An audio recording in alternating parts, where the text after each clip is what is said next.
ఇక రాజకీయాలకు అతీతంగా నాకు ఒకటి మాట్లాడాలని ఉంది.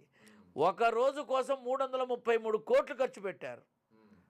శాశ్వతంగా ఉపయోగపడడానికి 240 కోట్లు ఖర్చు పెట్టి ఒక భవంతి కట్టాడు మన జగన్ గారు. 2 వైజాగ్లోనే జరిగాయి. అవునా? 2 వైజాగ్లో. ఏది కనబడుతోంది? శాశ్వతమైన కట్టడం. ఏది కలిసిపోయింది?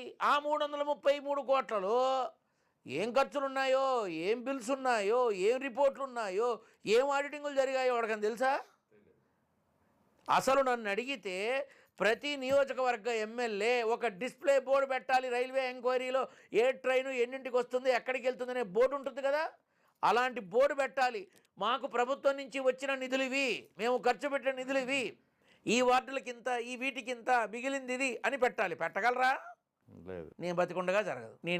నేనైతే మాత్రం డెఫినెట్గా పెడతాను. ఎందుకంటే ప్రజలకి తెలియాల్సిన విషయాన్ని ప్రభుత్వంతో ఆగిపోతే